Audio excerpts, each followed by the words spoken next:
හිතන්න ලෝකයේ සිටියම් තියෙනවා. ඒත් බොහෝ දෙනා කිසිදා අහලා නැති දැක්කම ඒක ඇත්තටම පෘථුවියද කියලා හිතෙන තැන් තියෙනවා.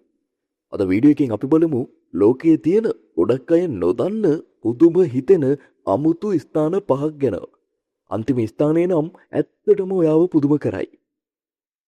අංක 1 Door to Hell තර්ක්මෙනිස්තානය. කාන්තාරයක් මැද අවුරුදු 50කටත් වැඩි කාලයක් නොනැවතී ගිනි ඇවිලෙන විශාල වලක් තියෙනවා.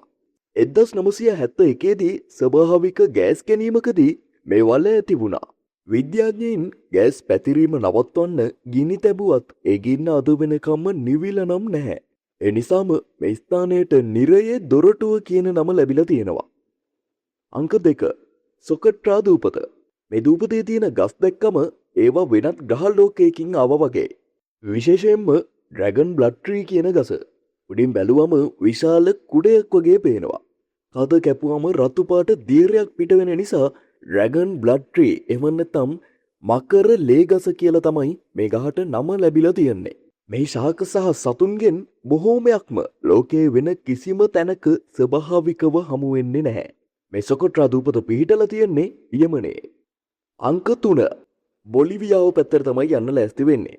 වැස්ස වැටුණු දවස්වල මේ ලෝකයේ ලොකුම ලුණු තැනි තලාව අහස පෘථුවියට වැටුණා වගේ තමයි අපිට පේන්නේ.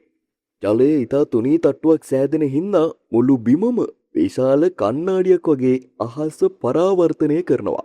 ඒ නිසා මෙහි ගන්න ඡායාරූප ලෝකයේ ලස්සනම ඡායාරූප අතරට අයත් වෙනවා. අංක 4 උතුරු අයර්ලන්තය. එහි තිබෙන්නේ ස්වභාවිකවම හැදුණු හෙක්සගෝන හැඩේ ගල් කුළුණු දහස් ගණනක්. බොහෝ අය ඉස්සර හිතුවේ මේවා යෝධයෙක් හැදූ මාර්ගයක් කියලා. නමුත් ඇත්තටම මේවා වසර මිලියන ගණනකට පෙර විනිකදු ලාවා සිසිල් වීමෙන් හැදුණු ස්වභාවික නිර්මාණයක්. මේ ස්ථාන අතරින් ඔබ වැඩියෙන්ම කැමති වුණේ මොන ස්ථානයටද? කමෙන්ට් එකක් දාලා කියන්න. තවත් මෙවැනි ලෝකයේ පුදුම හිතෙන රහස් සහ අමුතු තැන් ගැන වීඩියෝ බලන්න කැමති නම් විශ්ම දොරටුව channel එක subscribe කරන්න. ඊළඟ වීඩියෝ එකෙන් හමු වෙමු. සුබ දවසක්.